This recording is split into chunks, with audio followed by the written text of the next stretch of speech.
semuanya, apa kabar? Selamat datang di Fakultas Psikologi Universitas Indonesia.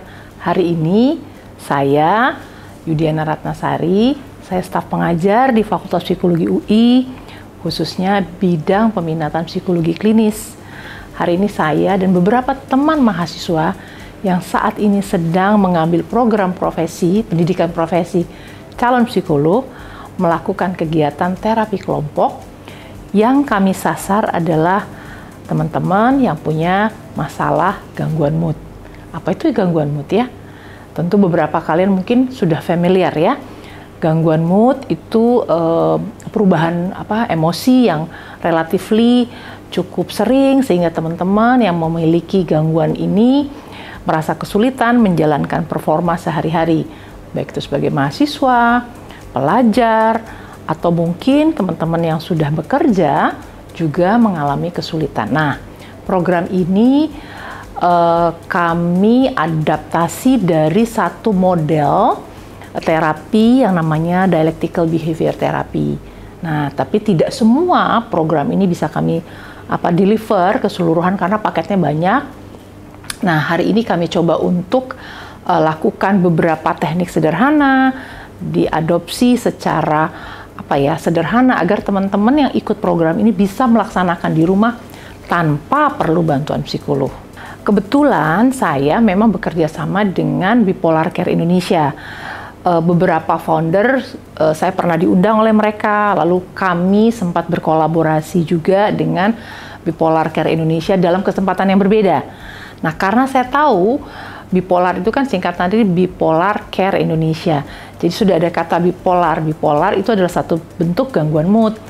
Jadi dengan bekerja sama dengan bipolar sudah pasti kami akan mendapatkan penyintas yang memenuhi kriteria, yang punya gangguan mood, yang mungkin terdiagnosa bipolar untuk move on, melanjutkan hidup, berkarya dengan semua limitasi yang dimiliki. Jadi limitasi bukan halangan. Limitasi ada tantangan yang harus diatasi sehingga teman-teman bisa perform dengan baik. Saya berharap teman-teman tidak perlu malu, tidak perlu menutupi kondisi kesehatan mentalnya, karena dengan kita menyadari, dengan kita paham keadaan mental kita, maka kita akan bisa melakukan tindakan yang tepat untuk diri kita sendiri.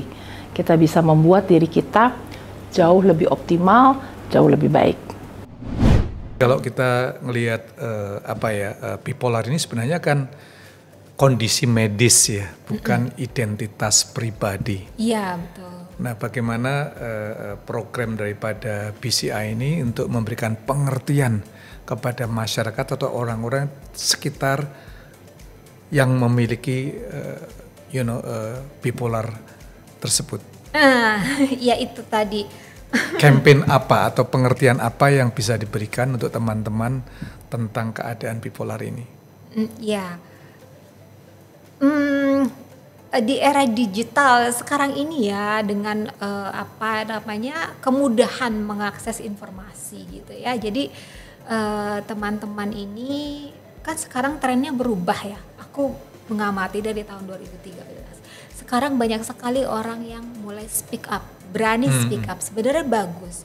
Maksudnya mereka berarti aware dengan kesehatan mentalnya. Tapi ada juga speak up hanya sekedar speak up aja gitu ya. Kalau speak up untuk edukasi nggak apa-apa. Tapi kalau cuman untuk put di bio Instagram mereka untuk sekedar keren-kerenan kayak gitu-gitu, itu yang kita agak gimana ya kayak gitu. Yeah. Jadi menurut aku sih gini ya, kita itu jadi kan sebenarnya memang orang dengan bipolar itu kan butuh dipahami ya, butuh dipahami oleh orang lain gitu ya. Berarti orang itu memahami bahwa kita punya kondisi di mana kadang-kadang kalau kita lagi main tiba-tiba kita diem. Kadang-kadang kita terlalu overwhelmed, terus kita diem kayak gitu. Kita kan maunya semua orang itu dipahami gitu kan. Makanya orang tuh kebanyakan maunya ngomong, nggak ada good listener. Misalnya udah jarang banget good listener ya kan Pak Jimmy gitu ya. Orang maunya berbicara kayak gitu. Nah, kalau di Bipolar Care Indonesia kita juga mengedukasi, selain mengedukasi orang lain untuk bahwa ada loh kondisi seperti ini gitu, bipolar dengan gejala-gejala yang seperti ini, tapi ada juga di mana kita mengedukasi teman-teman bipolar itu sendiri gitu, bahwa ayo kita ubah pola pikir kita gitu loh. Jangan jadikan bipolar itu sebagai identitas. Itu cuma satu masalah yang semua orang punya masalah, itu kan satu masalah aja. Dengan treatment yang baik, kita serahkan saja sama profesional. Lalu kita fokus pada apa yang bisa kita lakukan gitu. Jadi jangan dengan bipolar itu, dengan didiagnosa bipolar bahwa hidup kita berhenti. Gitu. Jadi kita fokus sama simptomnya aja. Ketika kan biasanya kalau memang newbie kita masih pahami ya bahwa oh jangan-jangan aku manik nih, jangan-jangan hipemanik nih gitu. Jadi mereka belum bisa memahami emosi mereka, mengelola emosi mereka gitu. Bahkan belum bisa berdamai, masih denial dengan diagnosanya dan sebagainya. Jadi kalau menurut aku sih ya itu tadi, kita juga perlu selain mengedukasi orang-orang bahwa ada orang dengan bipolar, dan orang bipolar itu ketika ditreat dengan baik mereka berfungsi secara normal seperti orang lainnya, bisa bekerja gitu. Contohnya aku bekerja kantoran yang 8 to 5 gitu. Kebetulan memang aku punya privilege dalam masalah waktu karena aku bekerja di bisnis keluarga gitu. Tapi kan untuk teman-teman yang bekerja kantoran misalnya memang passionnya kerjanya di corporate, bisa lah ya mereka ya 8 to 5 mampu lah ya teman-teman ya. Harusnya mampu. Harusnya Harusnya mandiri, bisa mandiri lah. Bisa mandiri gitu. Sebenarnya bekerja itu adalah salah satu bentuk dari terapi. Kalau aku karena kalau kita diam di rumah itu kan pikiran kita racing thought. Banyak yang kita pikirin, akhirnya kita jadi malah jatuh ke depresinya atau malah ke maniknya gitu ya. Tapi kalau kita bekerja, kita kan belajar untuk fokus. Nah, benefit dari bekerja adalah selain fokus, kita kan dapat salary. Nah, dari salary itulah kita bisa membiayai treatment kita. Wow.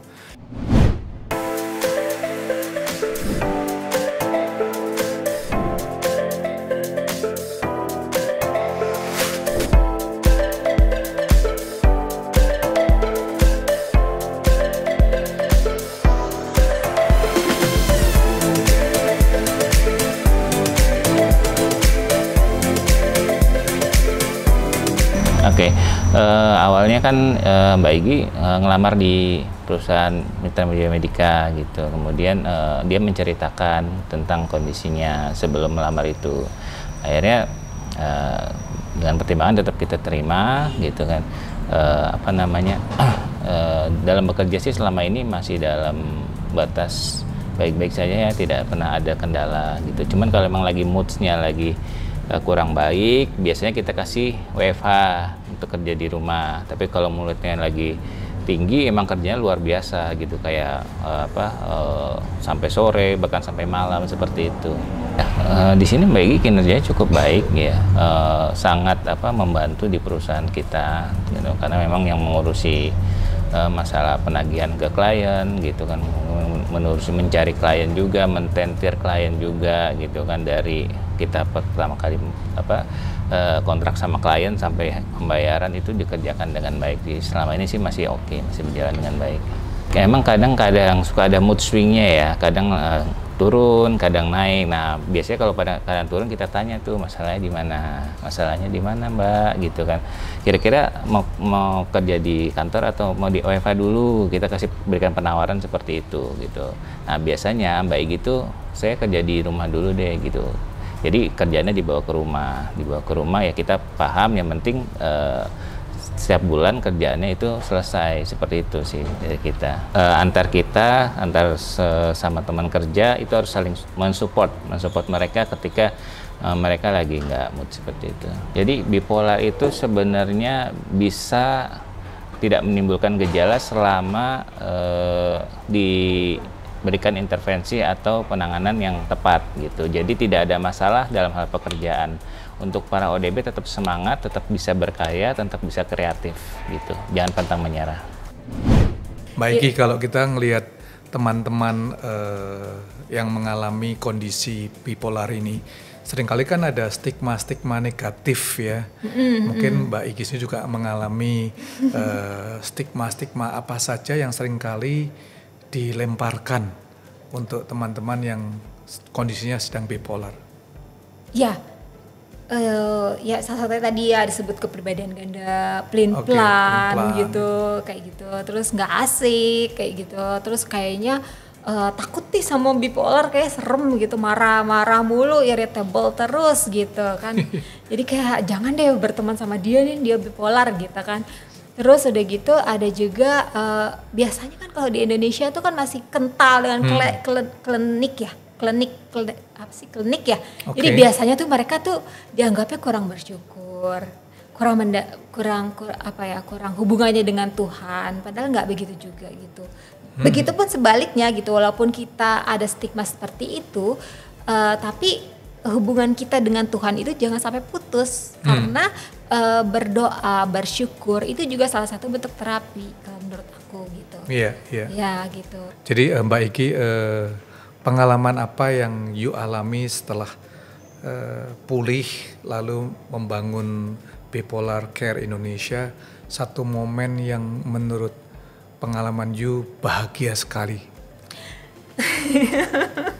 Sebenarnya gini ya, sebenarnya kalau kita menolong orang itu sebenarnya kayak kita menolong diri sendiri.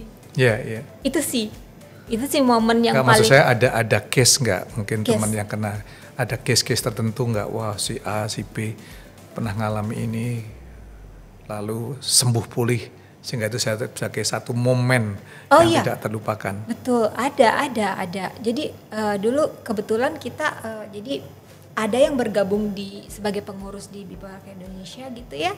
Dulu dianya masih belum se-confident sekarang, tapi sekarang justru dia bisa mendirikan komunitas baru karena sesuai dengan passionnya. Kemudian dia waktu itu menjadi itu aku bangga banget gitu. Dia menjadi nominator untuk menjadi speaker di PBB.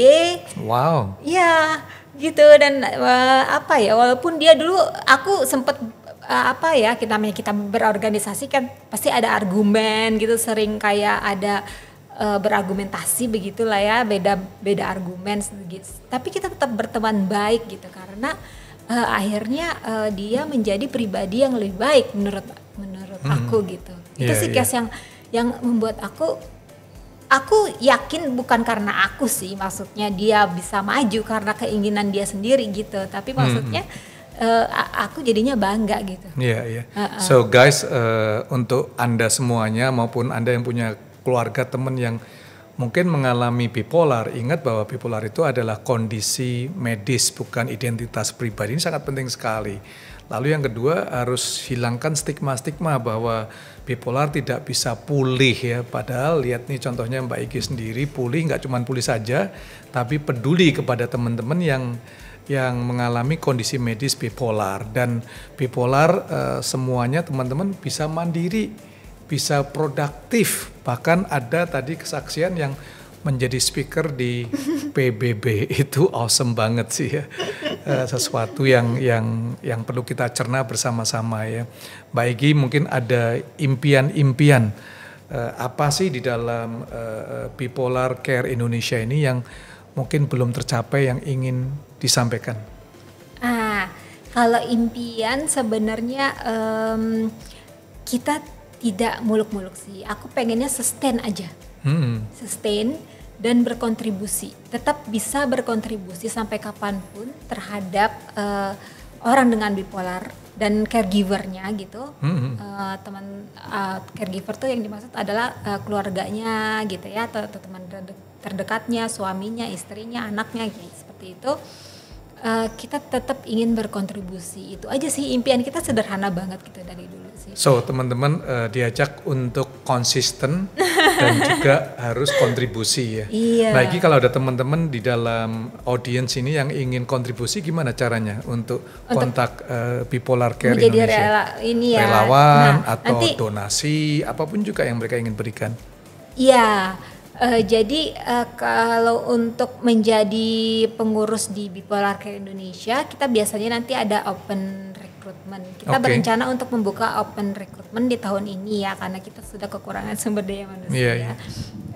Jadi nanti biasanya kita nanti post di IG kita, di Instagram gitu. Nanti teman-teman silakan kunjungi IG Bipolar Care Indonesia gitu, Bipolar care.indonesia. Iya. Wow. Baik, terima kasih untuk waktunya dan juga sharingnya.